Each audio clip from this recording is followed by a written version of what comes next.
Sino po dito ang excited umuwi sa kanilang lugar pagkatapos ng mahabang panahon ng pagkakahiwalay sa mga pamilya nila?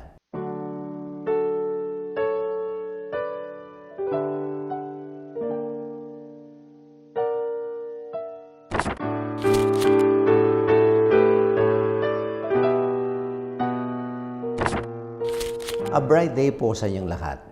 May nag-trending sa social media na post galing sa isang OFW. Sabi niya, umuwi ako after 5 years from abroad.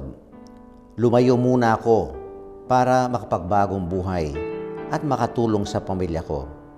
Pero bakit ganon?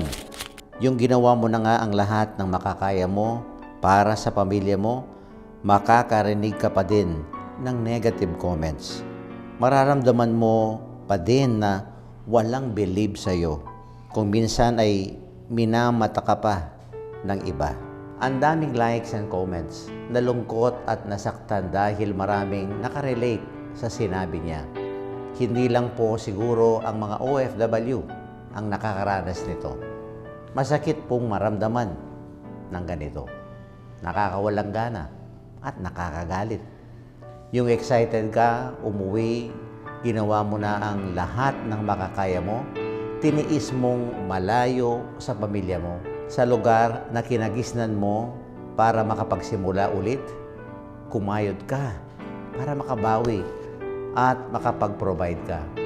Pero ang nakikita pa rin sa iyo ng mga tao sa paligid mo ay ang dating ikaw. Walang bilib sa iyo. Hindi nila nakikita kung ano o sino ka na ngayon. Hindi nila nakikita kung ano ang mga nagawa mo, mga naibigay mong tulong at ang malaking pagbabago sa sarili mo. Ito ay dahil masyado silang focus sa dating ikaw. Masyado silang naging familiar sa iyo noon at iyon ang naging basihan nila. Nakakalungkot po, di ba? Pero alam niyo na ang ganitong karanasan ay naranasan din ni Jesus.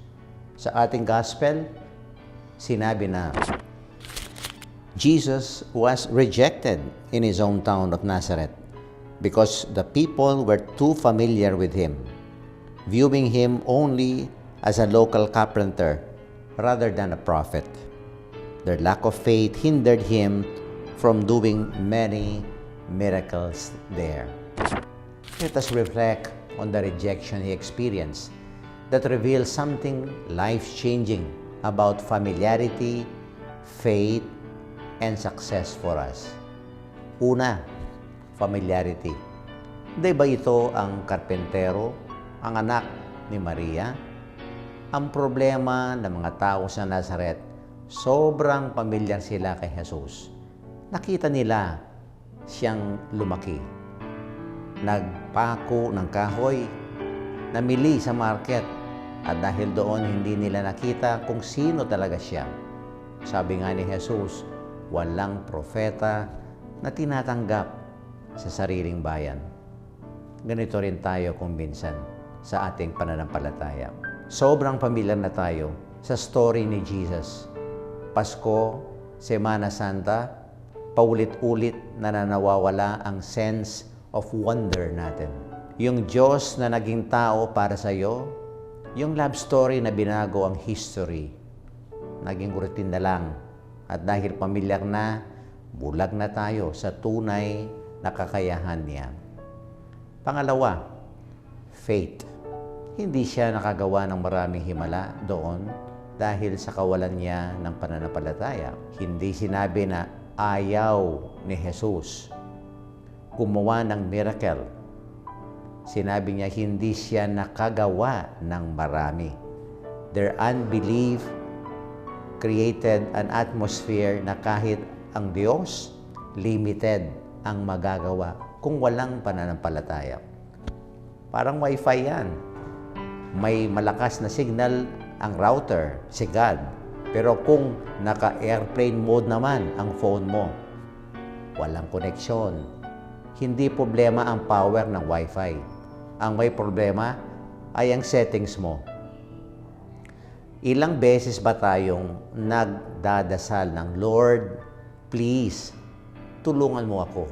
Pero deep inside, hindi naman tayo talagang umaasa na gagawin niya ito. Ilang beses tayong nag-attend ng misa, pero ang mindset, bahala na, wala rin namang mangyayari. Our unbelief doesn't just affect us. It limits what God can do in our situation. Panghuli, success. Nagkaroon man ang rejection si Jesus, hindi pa rin yon naging dahilan para itigil niya ang kanyang mga ginagawa. My dear brothers and sisters, the secret to achieving God's grace is to change our familiarity of who He really is and our connection with Him. Let us open our hearts and minds to know deeply kung sino ba talaga si Jesus. And let us strongly connect ourselves to Him. Huwag tayong mag-airplane mode tulad ng feature ng cellphone. And lastly, magtiwala sa Kanyang kakayahan. Hindi ka pababayaan ng Diyos. Faith moves mountains. Unbelievers build walls. Ganon din sa ibang tao. Sa pamilya man yan, kaibigan o katrabaho. Hindi dahil nakikilala at pamilyar ka na sa isang tao noon, ay ganun na siya hanggang sa hangga. Nagbabago ang panahon. Pwedeng magbago ang tao. Kung noon ay walang alam gawin sa buhay, maaari ngayon ay may direksyon na ang kanyang buhay. Naway isa ka sa mga maging dahilan ng mga taong nakapaligid sa iyo para sila ay maging successful sa buhay. Tatlong tanong na gusto ko pong iwan sa inyong lahat sa linggong ito. Una, sino o anong mga bagay ang tinitreat mong familiar na hindi mo nakikita ang tunay na value? Look again with fresh eyes. Pangalawa, saang parte ng buhay mo ang naka-airplane mode ka sa Diyos? Baka may pinagdadasal ka pero lagi mo namang sinasabi, bahala na. At pangatlo, may rejection experience ka bang pinoprocess pa sa sarili mo? Baka God is redirecting you to something better. Manalangin tayo. Panginoon, buksan ang aming mga mata na makita ka ng bago at palakasin ang aming pananampalataya upang walang hadlang sa iyong kapangyarihan sa aming buhay. Amen.